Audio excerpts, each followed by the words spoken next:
On behalf of the government of the Republic of the Philippines, I extend my heartfelt congratulations to the government and people of France on the 232nd anniversary of the French Revolution. In 1953, writes Slavoj Zizek, the right pronunciation is impossible. Zhou Enlai, the Chinese Prime Minister, was in Geneva for the peace negotiations to end the Korean War. A French journalist asked him what he thought about the French Revolution. Zhou replied, "It is too early to tell," and that is true. After political upheavals, including ours, people would blame the half-baked results on never having had a French Revolution. Zhou's remarks underscored his urbanity and wit, the Mandarin style, on which the West pinned its hope of China returning to the predictable ways of the old world. Zhou was always Mandarin in his manner, as de Gaulle was always royal in his self-personification of France, even in defeat. Elegant style always carries the day, even when the day is lost, as with de Gaulle at the start, when his country surrendered to Germany, and at the end, when he himself put an end to his career by abdicating like a king, rather than compromise his certain idea of France, which remains a mystery to his countrymen. There is nothing like class, another gift of France, like the shout of Merde from the surrounded Imperial Guard at Waterloo, when the British gallantly offered to spare them slaughter if they surrendered. The foreign mercenaries of the French monarchs would not have missed the chance to live at any price, even the one they were paid.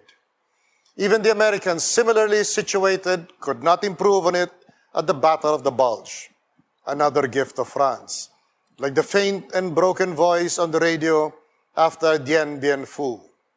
All is lost but honor, all is lost but honor. What every nation must believe or forfeit the name of nation. Vulgarity loses the fight regardless of result. Class wins out in the memory of mankind. Another gift of France and the French revolutions.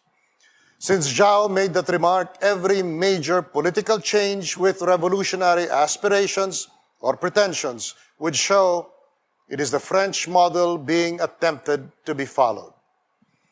The Russian Revolution was a directionless upheaval, co-opted by a coup d'etat, Malaparte explained. Only the Chinese Revolution, in the French manner, survives. It evolved with violent episodes into what it is today. Exactly what, I leave it to you to describe. At its core, I think, is the determination never to repeat the past, not a bad program of government. The other model of revolution is the English, with its distinctive character summed up in the saying, the more things change, the more they stay the same. Bloodless in execution and uncertain in results that look somewhat like what he tried to change. Runnymede laid down the basic rights of man, but only if he has war bands to enforce them like the English lords. The Glorious Revolution substituted the king's divine right to rule with the self-limiting rule of competing aristocrats. The American Revolution substituted home rule by English immigrants for long-distance misrule from the country they fled. Only the French Revolution carried a universal message: liberty, equality, fraternity. Even without tyrants, we're not really free until we leave each other to do as we please, while regarding each other as equals and treating each other as brothers and sisters. Yet another gift of the French Revolution, a gift that keeps on giving and inspiring. Even the empire that co-opted it did not change that. Napoleon had the Black Count commanding his armies. Cromwell's revolution was French in its violence and more closely resembled the Chinese in its passion and ideological style. Both were battles for the souls of men.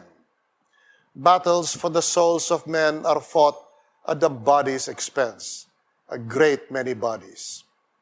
I was honored to be part of the bicentennial of the French Revolution in Paris, alongside the Philippine Revolutionary President. She was made Madeleine for gracing the commemoration of a revolution that was the stark opposite of what she led. She addressed the French Assembly in French to extol the first ever peaceful people power revolution. She resorted to English only for the single word tank. There is no word for it in French of equal resonance. Tanks are what we faced. Tanks are what we stopped. The tank, with Filipino nuns blocking it, is the symbol of people power in the Philippines.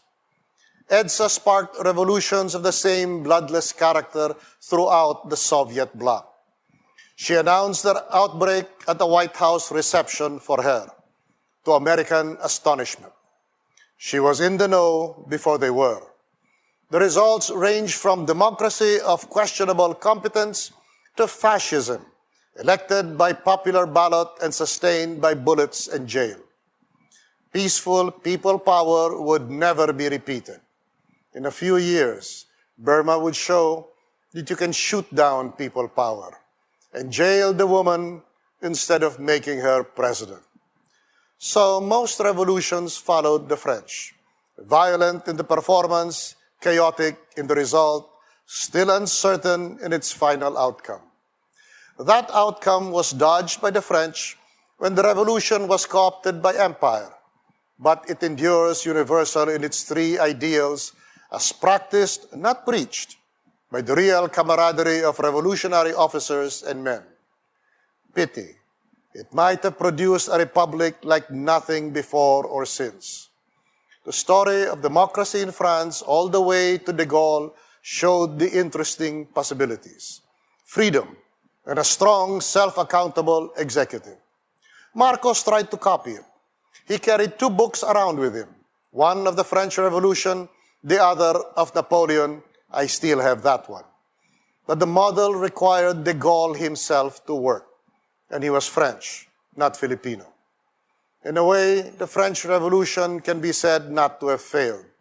Indeed, it achieved what it initially set out to do, the liberation of man from customary restraints. But to what end? It did not survive to show.